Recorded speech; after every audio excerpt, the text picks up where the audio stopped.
I mean, I wanted to marry Harry. You wanted to marry Harry. You wanted to marry... We all wanted to marry Harry.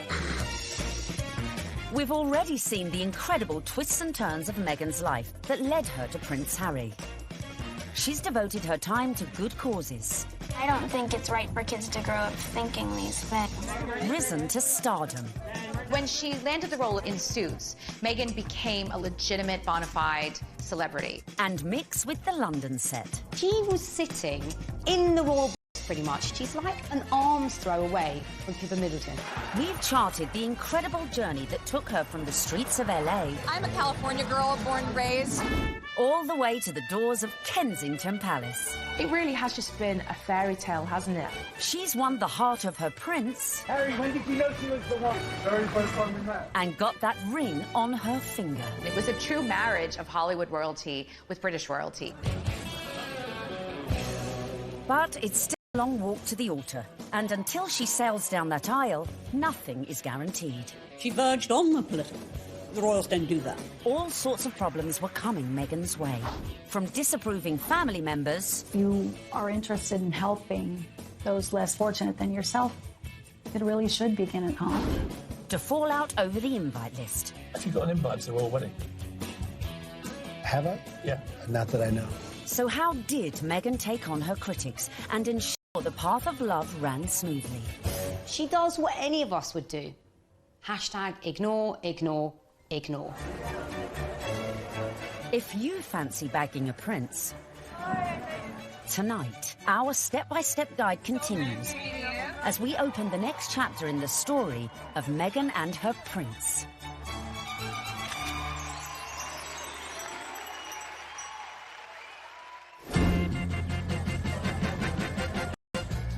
Meghan and Harry were united in their passion for change. And in the months following their engagement, Meghan had thrown herself into charity, winning the hearts of the British public. It was clear from day one that she was like a duck to water. She's absolutely natural at this. Very engaging, very warm, lots of eye contact. Harry was showing off his new fiancée far and wide, and she charmed everyone from all walks of life, including those who walked on four legs. She even wore a matching coat for the occasion. You can see the American effect of Meghan Markle in every single photo call and every single walkabout. When Meghan goes on walkies with Harry, she's hugging people. In Nottingham, the couple visited charities that were close to Harry's mother's heart. You could see the pride in Prince Harry. I mean, it was a joy to watch. While back in London, a visit...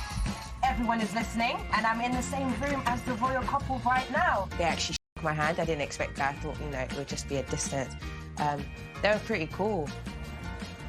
It was a real nice, good, feel-good factor. They should come more often. They really should.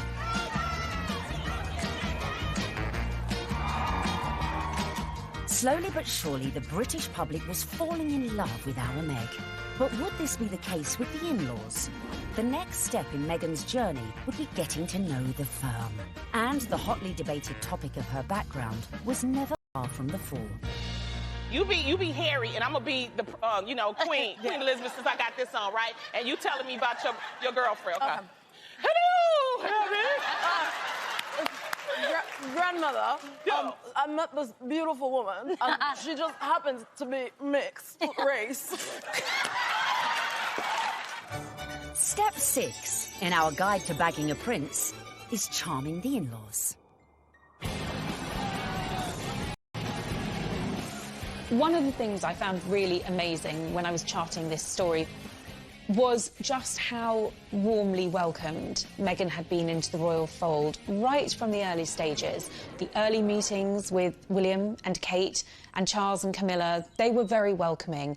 And actually the speed at which Meghan was introduced to the Queen was very surprising. When I looked back at Harry's relationship with Chelsea, it was several years before Chelsea was introduced. Queen Cressida, who dated Harry for 2 years, was never introduced to the Queen, but within a matter of mere months of dating her, Harry had Meghan meet the Queen. She's an incredible woman. And the corgis took to you straight away. That's true. In fact, Queenie was so impressed that mere weeks after the couple's engagement, she took the unprecedented move of inviting Meghan to spend Christmas in Norfolk at Sandringham, giving Meg the opportunity for a serious charm offensive. It was a tremendous with convention that the Queen invited Meghan, who was, after all, just a fiancée, to Sandringham, because normally it's just the wives and the husbands of members of the royal family who are allowed there. I was told that the Queen's feeling was this. She's preparing to give everything up for her grandson. Her career, her identity, her nationality, her home in Toronto, everything to be with Harry. And the Queen's feeling was the very least we can do is to make her welcome at Christmas. It does show that the Queen is walking in step with the change of the guard at Buckingham Palace. This would have been a far different Christmas to the one Meghan spent in LA the previous year, with the historic 20,000-acre estate playing host to all sorts of... Had to get a head around quite a few royal family traditions. They open their presents on Christmas Eve. The presents that they exchange aren't what you'd really expect for members of the royal family. They tend to share really jokey presents with one another. In America, you know, things will come beautifully wrapped and be quite extravagant.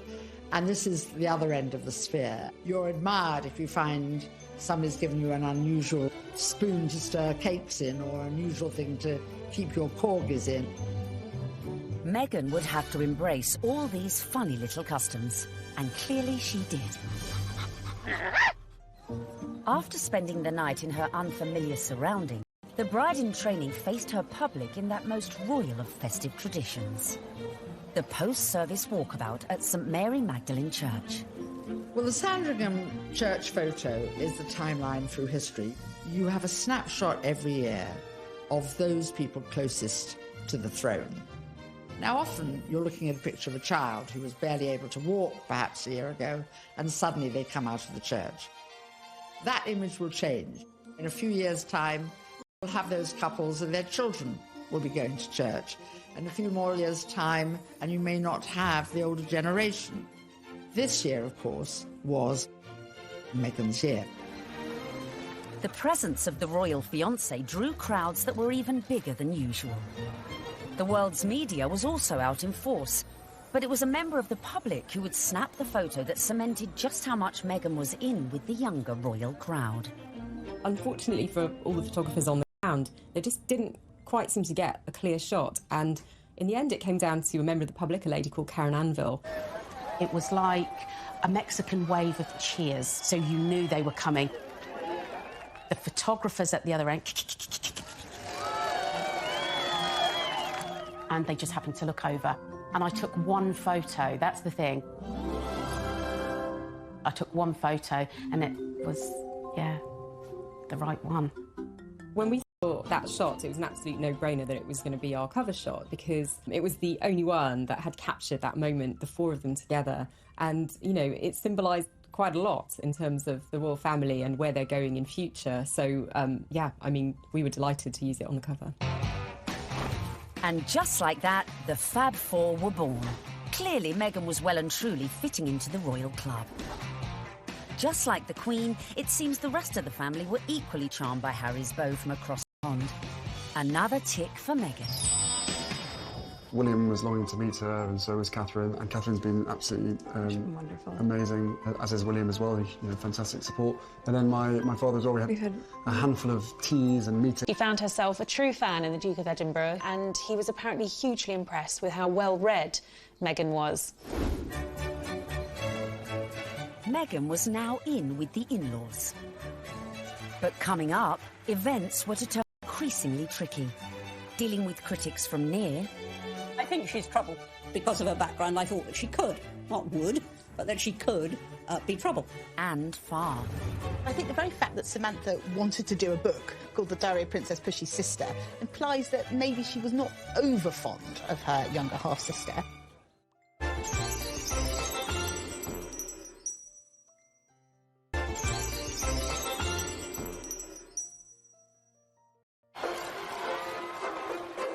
Meghan was proving popular with the in-laws, the friends, and was now conquering the British public. But what to do when you find out not everyone likes you? I don't know about this Meghan Markle. Yeah, she's too confident and self-assured. You see what I mean? This water feature's shit, isn't it? Yeah.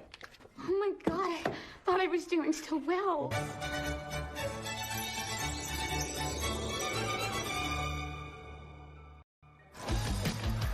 When the news that Prince Harry was dating an American actress first came out, I think that the reaction amongst the British public especially was equal parts excited and disapproving, because she's not British. From the very moment Harry and Meghan's relationship had broken in 2016, much of the press inevitably had gone raking through Meghan's past. They made it sound as though she had grown up in the slums of LA, riddled with gangsters and drugs. With some reports focusing on the breakup of her parents' marriage and her relationship with her half-siblings. Time is 7 minutes. Harry didn't help matters when he went on to guest edit BBC Radio 4's Today programme. It started well. Morning. Very good to see you. He got some of his mates on the show, like this guy. Okay. Do I need the British accent? But if you start using long pauses between the answers, you're probably going to get the face. Let me see the face. Oh, okay. But during the course of the programme, Harry answered one question about Meghan. It was your future wife's first Christmas with the in-laws. How was it? She really enjoyed it. The family loved having her there, and it's the family that I suppose she's never had. It's the family that I suppose she's never had. But Harry's comments did not go down well with one member of his future wife's family. Meghan's half-sister Samantha was very cross with what Harry said on the Today programme about the family not being close or a normal family. Samantha tweeted that that was really not the case, and she defended their family as a normal family, a close family, a loving family, and didn't understand what Harry was talking about. A book called Diary of Princess Pushy's Sister. I think the very fact that Samantha wanted to do a book called The Diary of Princess Pushy's Sister implies that maybe she was not over fond of her younger half-sister and maybe is a little conflicted about Meghan's success. There's no bigger media vulture with this wedding than you, is there, Miss Markle? I mean, how you have the gall to come on here and talk about media vultures? You're doing a book called The Diary of Princess Pushy's Sister. You've been trashing her for 2 years, you little vulture. I've made it clear in several interviews that you can't judge a book by its cover, and similarly, you can't judge a book by its title. Samantha also criticised Meghan's charity work. If you are interested in helping those less fortunate than yourself, it really should begin at home. Could all this bad publicity derail the wedding? And just how should Meghan respond to this particularly barbed attack? The temptation must have been huge for Meghan to have responded to the critics, who were, of course, her family members. She kept a dignified silence. I mean, you've got to feel for Meghan. What would you do if your family were being an absolute nightmare? It is seriously embarrassing. So she does what any of us would do. Hashtag ignore, ignore, ignore. But would Meghan be able to keep her composure in the face of her next critic? A certain ex-Tory MP, a die-hard royalist, who voiced her doubts about Meghan, not in private, but in the most public setting possible, the celebrity Big Brother house. OK, let's take a vote. I think she's trouble. How long do you think she's going to be? 5 years, 10 years, 20 years? Why do you think she's trouble, Anne? Background, attitude, I worry. She's older than him. She's been married before. Yes. I add it all up and I'm uneasy, but there we go. Quite frankly, I was shocked when Anne Widdecombe said that what she said. I mean, I've always thought that she was a sensible woman. She seems to be jumping to conclusions without looking at any evidence. The ex-minister's comments sent the Twitter sphere into meltdown. When I was on Big Brother, I was called every and every ist going. I was homophobic, xenophobic, racist, sexist, misogynist. Nothing I said could have been remotely construed as racist by any sensible observer. I mean, all I said was I thought that because of her background, and I was thinking of freewheeling Hollywood background, you know, former marriage, all the rest of it, that because of her background, I thought that she could, not would, but that she could be trouble. She had, I think, the older generation's view of this is an outsider, a foreigner coming into a very British world. The thing that all of us have to do is adapt. We're in the here and now. Embrace.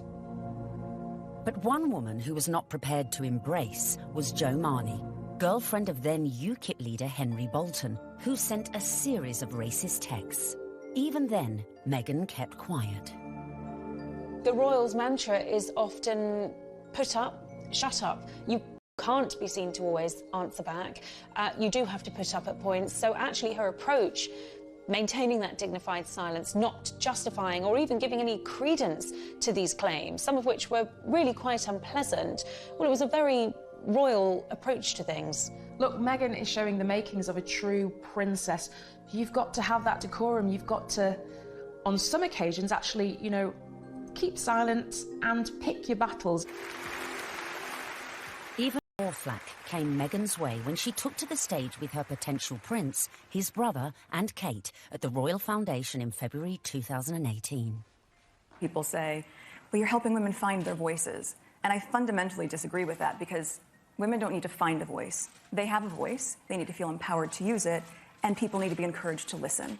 And I think there is no better time than to really continue to shine a light on women feeling empowered and people really helping to support them. She verged on the political when she was talking about women's empowerment, and it was all a bit Me Too-ish. The royals don't do that. And indeed, the day that the royals start engaging in political causes is the day you get a lot of controversy. There is a very good reason why the royals stay off politics, and it's to avoid precisely that. Not everyone shared Anne's view. It's refreshing, because she isn't saying things that are incredibly controversial that we actually wouldn't stand by or back or believe in. These are really important points, important issues that she's raising, especially when she's touching on feminism. But was Meghan risking her relationship with the royals and the public?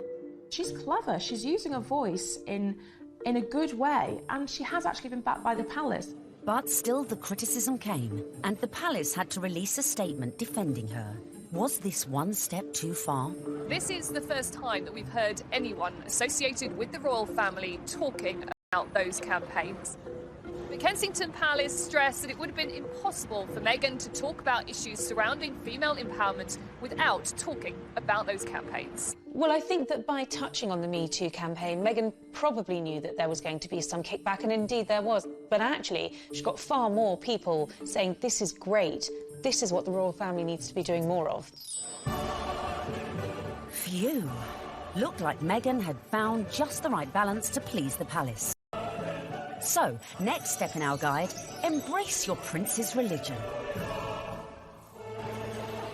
She signed up to the Church of England, of which the Queen is supreme governor. And exactly 100 days after her engagement announcement, Meghan was baptised in the chapel of St James's Palace by the Archbishop of Canterbury. It was very special. It was beautiful, sincere, and very moving. It was a great privilege.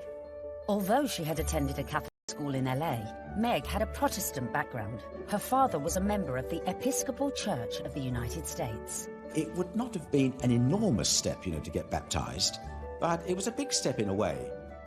But I think out of deference to the Queen and to her very strong faith, it sort of tidied things up, and it augurs well for the future, because she will have to attend many, services in Church of England cathedrals. Coming up, Meghan's headed ever nearer to that chapel of love. But the journey would become increasingly problematic. With a guest list to organise... Have you got an invite to the royal wedding? Have I? Yeah. Not that I know. And dramas coming thick and fast from her very own family. All of a sudden, his health isn't good, and he can't come to the wedding. Dun, dun, dun!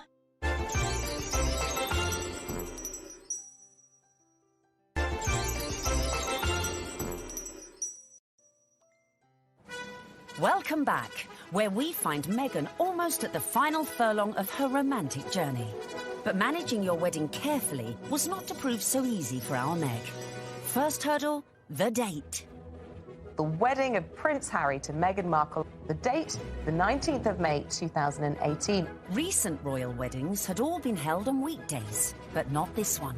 I think that they thought, we want people to enjoy this, so why not do it on a Saturday? And if you think about most weddings that you and I go to, they're at the weekend. So why wouldn't you follow suit? But there was one reason to avoid that Saturday. It had already been announced as the date of the FA Cup final. As president of the Football Association, Harry's brother Prince William was expected to take his usual place in the royal box at Wembley. And millions more were looking forward to watching the game on TV. I think my wife would probably want to see the wedding, so what I'll probably do, I'll probably leave her on her own, maybe with some of her friends. I'll go somewhere else where like-minded people want to watch the FA Cup final. I would so prefer to watch a royal wedding, not interested in football. Harry and Meghan solved the problem for TV viewers. They announced that their ceremony would begin at noon, several hours earlier than kick-off time. But Wills decided to avoid the fixture clash altogether. Next hurdle, the tricky protocol of who to invite to the royal wedding. Have you got an invite to the royal wedding? Have I? Yeah. Not that I know of. Would you like to go? I want them to be happy. I really want them to be happy. They look like a lovely couple. Meghan Markle did say you were a divisive misogynist. Well, I still hope they're happy. It was a source of quite a lot of amusement for comedians in the US who like to take every opportunity they can to poke fun at him. So Donald Trump is mad because Prince Harry didn't invite him to the wedding, to the royal wedding over there in England. I don't even know why. I don't know why you mad. You shouldn't even be surprised, Donald. Don't nobody like you. The apparent decision to snub the US president may have been a source of jokes for comedians. But according to some sections of the media, it was also a potential embarrassment for the Queen. Could this dash all Meghan's good work? Especially in light of reports that the couple had invited Trump's predecessor, Barack Obama, a friend to them both. But as Harry and Meghan's wedding was a non-state event, that meant the couple could pretty much invite whoever they wanted.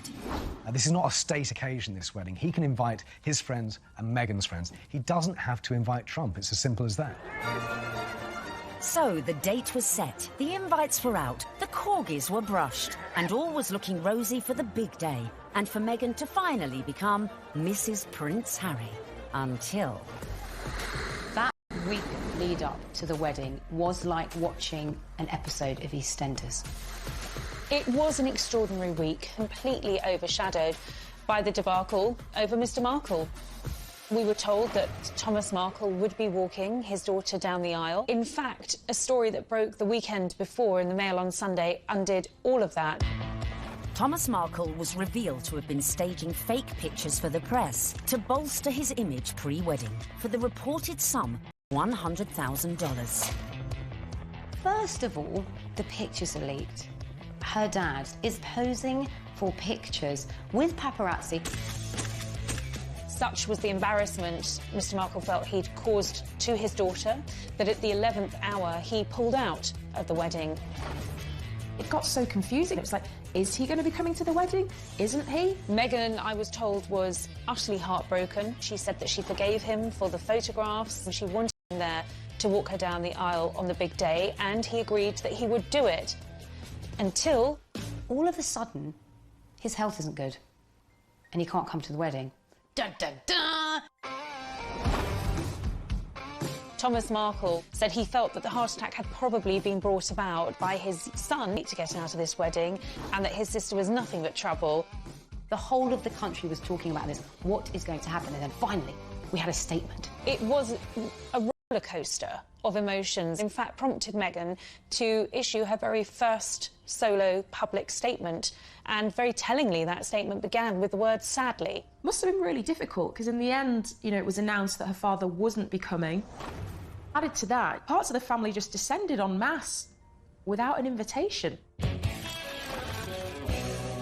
Former sister-in-law Tracy Dooley, that's ex-wife of the half-brother who just trashed Meghan in a letter, jetted into Heathrow with sons Tyler and Thomas, plus a shed load of baggage, in every sense.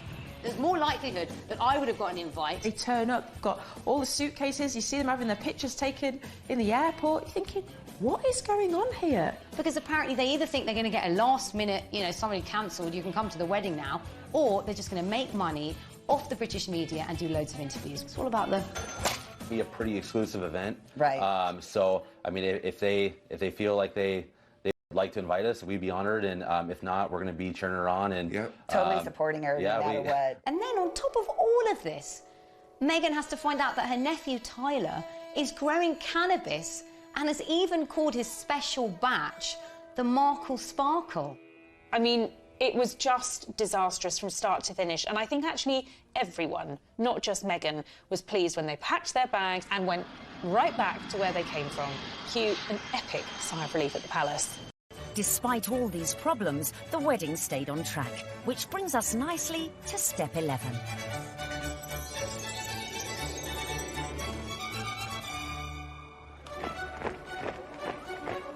Finally, on the 19th of May 2018, less than 2 years after Harry and Meghan's very first date in Soho House, the day we'd all been waiting for. The world tuned in for the fairy tale wedding of the century. Let's face it, if you're marrying a prince, you may as well pull out all the stops. Meghan and Harry really did have the ultimate fairy tale wedding. You know, they didn't choose St. Paul's Cathedral, where, of course, we saw Charles and Diana wed. They didn't choose Westminster Abbey, like William and Kate. They chose Windsor, which is a lot smaller and feels a lot more private. I was there at the wedding on the day, and Windsor felt like literally a fairy tale come to life. Everything was magical. And the 600 guests drifted in. It was a veritable who's who of the world's A-listers, from music, film, and sport. I think this was the very first really modern royal wedding that we've ever seen, and it was Idris Elba, George Clooney and Amal, and a cast of suits. You had Hollywood stars mingling with British aristocracy. It was extraordinary to see. By the time HRH arrived, the atmosphere at Windsor was electric, with 200 representatives from the Prince's charities among the 2,640 cheering onlookers. Meghan's bridesmaids and page boys included Princess Charlotte and Prince George, plus the children of some of her closest friends. Sporting the uniform of the Blues and Royals, the regiment Harry served in the army, the groom arrived with a familiar-looking best man.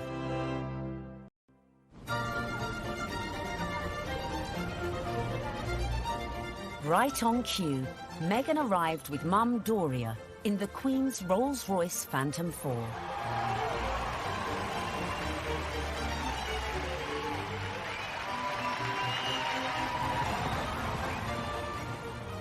The wedding was phenomenal. The wedding was amazing. I mean, we all wanted to see what she was wearing. And we weren't disappointed when Meghan stepped out in a Givenchy dress with a veil featuring flora and fauna from 53 Commonwealth countries. Topped off with her something borrowed from the Queen, Queen Mary's diamond bandeau tiara.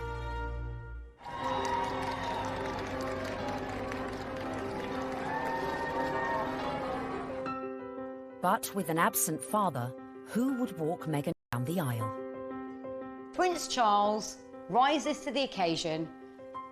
Prince Charles walks her down the aisle. It's amazing. Hashtag the power of love. Hashtag love survives. When you saw it on the day, it felt like the right thing to do. It was a wonderful way of Charles saying, welcome to the family, and actually of Meghan showing the world just how close she already is to her father-in-law. Had successfully won over her in-laws, and here it was on display for all the world to see.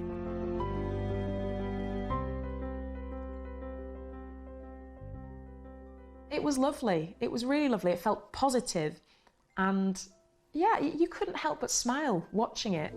When the night has come. So, not only had Meghan married a prince, but she had ensured that their wedding would be one that the British public would never forget. And neither would the 60 million who tuned in from around the globe. No, I won't. The courtiers to expect some surprises, but I don't think anyone expected quite what we saw, listening to that incredible gospel choir, which was a beautiful touch and a wonderful nod to Meghan's dual heritage. Stand by me. Inside you've got gospel choir, you know, raising the roof with the music. You've got the Reverend Michael Curry. I think without a doubt, Michael Curry was one of the stars, one of the unexpected stars of the day. I don't think anyone was expecting his sermon. I certainly don't think the royal family were expecting his sermon, because the look of surprise, and I might say bemusement and bewilderment on some of their faces seemed to suggest that they were quite taken aback. We must discover the power of love. the redemptive power of love. And when we do that, we will make of this old world a new world. He started speaking. He just had everybody on the edge of their seats, whether you were there or you were watching it on the television. The room felt alive. I don't think St George's Chapel has ever heard such an effusive address or heard Martin Luther King quoted in that way. There's power in love. Don't underestimate it. Don't even over-sentimentalize it. There's power in love. You know, there is power in love, and if we haven't heard it once, it was drilled into us, so we knew that by the end of his sermon. Oh, there's power in love. Her family weren't there. It was just her mother. But her story, her African-American heritage, that was all beautifully reflected in the ceremony and in the day itself. All these things that are really very Meghan just made you realise how much more the world is coming together. It was poignant, powerful stuff. Meghan, I give you this ring. Meghan, I give you this ring. As a sign of our marriage. As a sign of our marriage. By the joining of hands and by the giving and receiving of rings. I therefore proclaim that they are husband and wife. She'd done it. She'd got the ring and she'd married her prince. Watching that wedding, you know, even if you're not a royalist and you're not a romantic, you really couldn't help but be taken in by it because it was two people that actually seemed like they were really in love, which on any level is just so nice to see.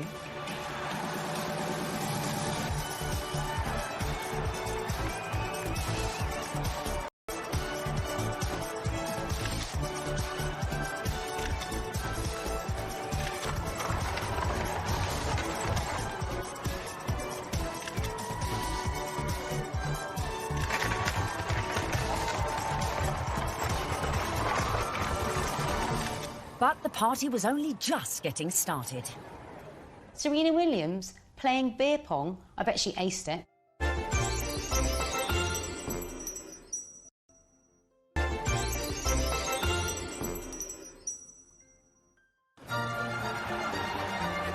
Meghan had gone from actress to duchess. And our penultimate tip, really for those who've gone and bagged their prince, is celebrate with the best ever party.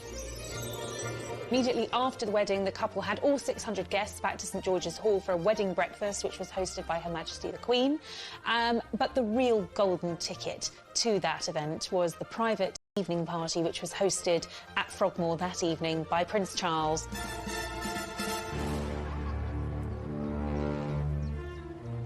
We saw, of course, Meghan's dress for the after party, which was by Stella McCartney.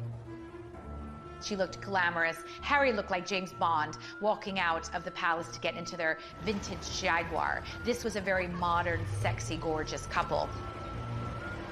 We saw the couple speed away in that beautiful blue E-type Jaguar. Meghan resplendent, it has to be said. Harry looking more James Bond than Prince Harry.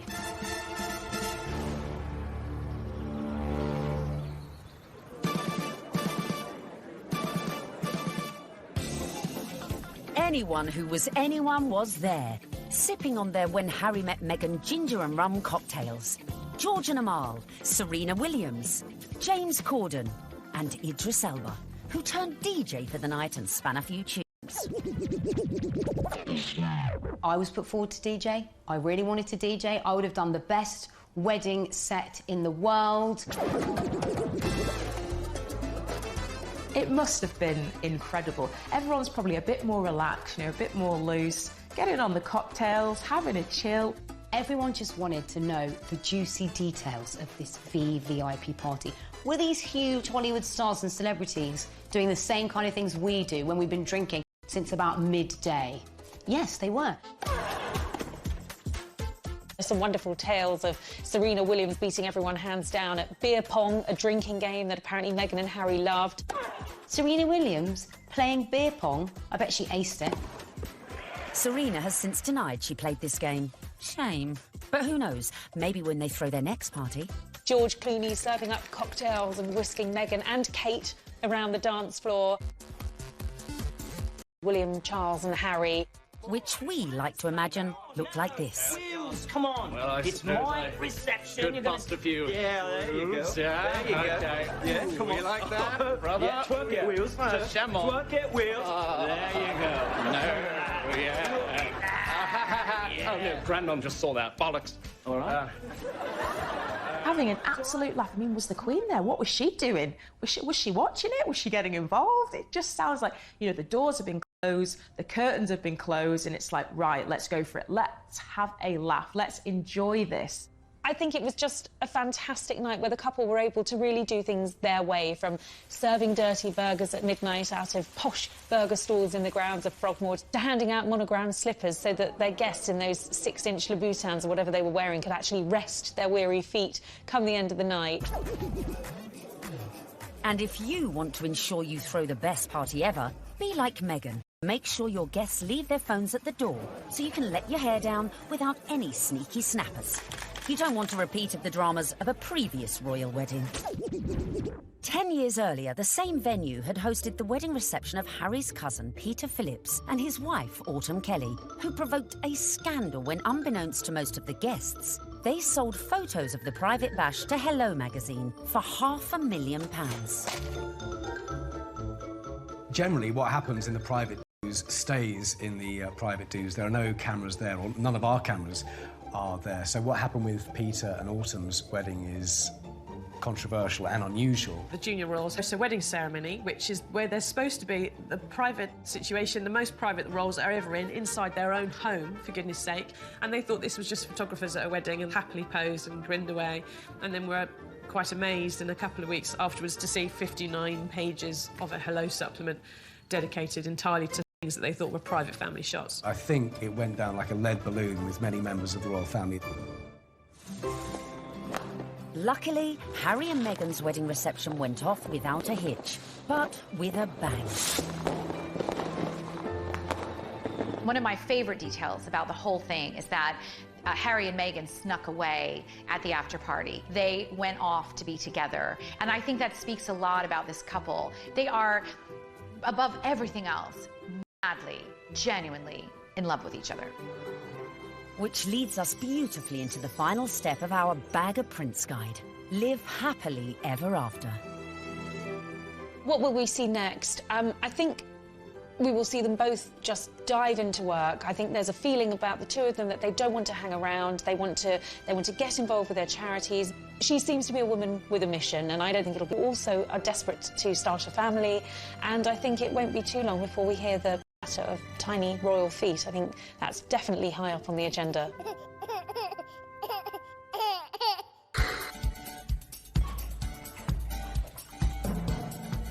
So there you have it. From being born into showbiz, to getting famous, to moving countries.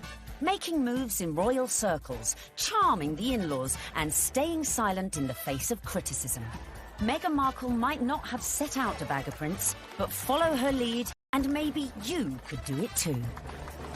It was the ultimate American dream, because hers was a bit of a rags to riches story, and her journey from the leafy suburbs of LA to Toronto to Kensington Palace to St George's Chapel has been a monumental, epic and frankly incredible story. It's so good to meet you. She's a modern woman. This is how we all live, you know, from mixed-race families, you know, interracial marriages, coming from different countries. That is what society is about now. The fact that she's unusual for the royal family, I think the fact that she comes from a different country, a different background, it's just a plus. She is very much a breath of fresh air. She's incredibly focused. She's incredibly driven. Women don't need to find a voice. They have a voice. They need to feel empowered to use it, and people need to be encouraged to listen. She's got the biggest platform, she's got huge ideas, and she is changing the game in a very cool way. And she makes Prince Harry happy, and so he now has that partner that he said he always wanted to share the load with. And in Meghan Markle, he found it. If this were a movie script, you would say that Meghan completes him.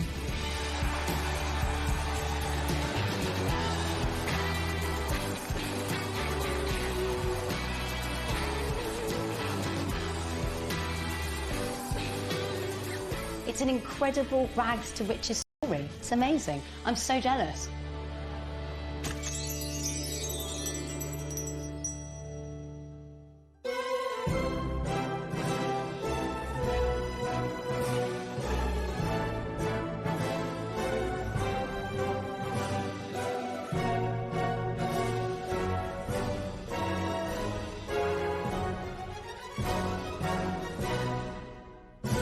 I mean, I wanted to marry Harry. You wanted to marry Harry. You wanted to we all wanted to marry Harry. We've already seen the incredible twists and turns of Meghan's life that led her to Prince Harry. She's devoted her time to good causes.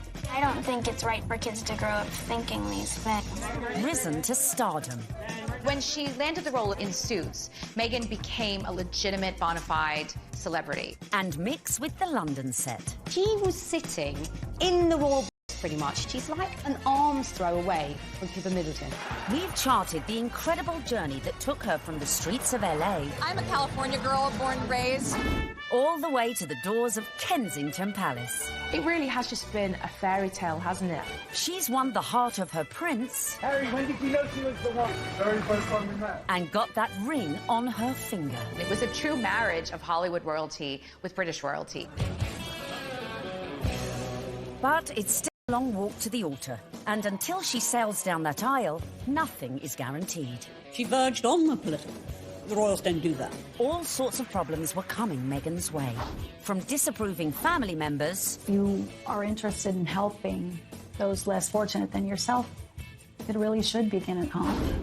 To fallout over the invite list. Have you got an invite to the royal wedding?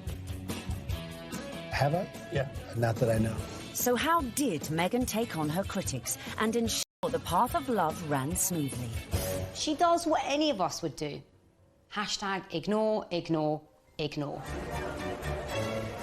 If you fancy bagging a prince, tonight, our step-by-step guide continues as we open the next chapter in the story of Meghan and her prince.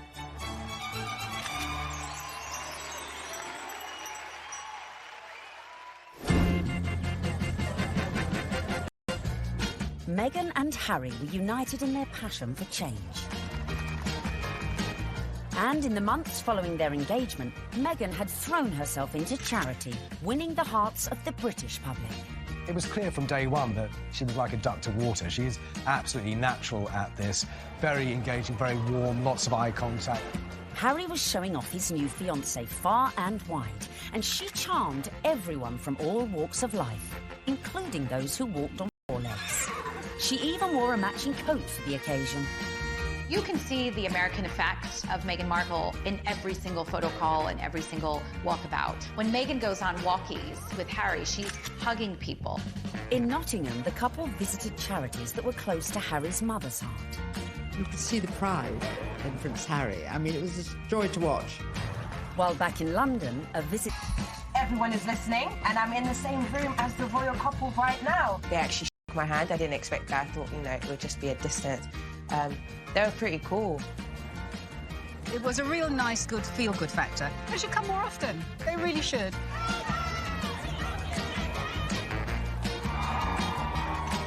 Slowly but surely, the British public was falling in love with our Meg. But would this be the case with the in-laws? The next step in Meghan's journey would be getting to know the firm. And the hotly debated topic of her background was never far from the fore. You be Harry, and